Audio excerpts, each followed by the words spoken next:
Hey friends, I'm your next informative chica. Let's eat!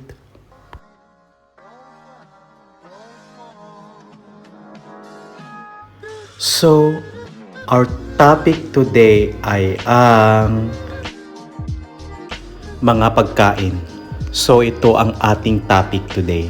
So, ano ang benefits ng mga pagkain ito sa ating katawan?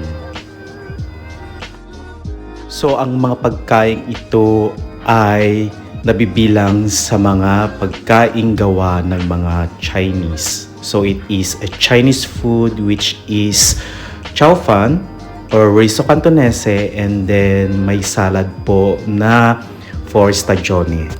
Bago tayo kumain, syempre humingi tayo ng paglilinis sa ating pagkain sa ating Panginoon at magpasalamat sa lahat ng ating mga kinakain. That is the very most important thing to do, ang magdasal at ipanalangin ng ating mga kinakain. So ano ba ang mga benefits ng mga pagkain ito sa ating katawan? First thing, yes, syempre sa food tayo kumukuha ng energy sa ating pang-araw-araw na activities.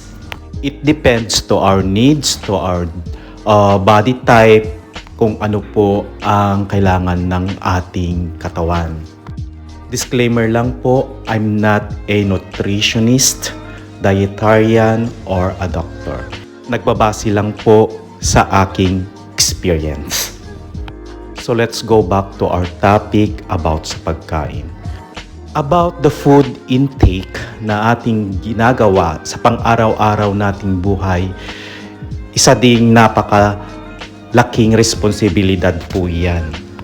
So kung ang pinapasok mo sa iyong katawan ay mga junk foods, yes, alam na natin ang mga causes ng mga junk foods. Kung ang ipinapasok mo sa iyong katawan ay mga nutrition foods, alam na natin kung ano ang maibibigay ng mga nutrition food. So nasa iyo din ang mga desisyon kung ano ang i-intake mo pagdating sa mga pagkain. So ang kinakain ko today ay ang riso cantonese na naglalaman ng, yes, it is a fried rice.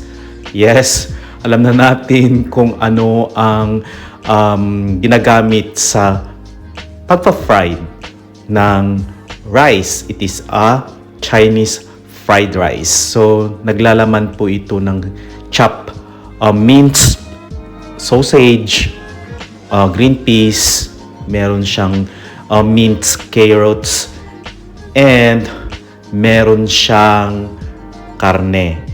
So, meron po akong isa pang food na for stagione salad, which is tengang daga na nakukuha sa dried woods, and merong yung parang libro na galing sa lamang loob ng baka. Tuwal-tuwalya ang tawag namin sa Ilocano, yung parang libro type na lamang loob ng baka. Kumakain ako ng chow fan, then 4 stagione salad. Yes.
solve. So, kita-kita po muli tayo sa susunod na video. Informative Chika here. See you there.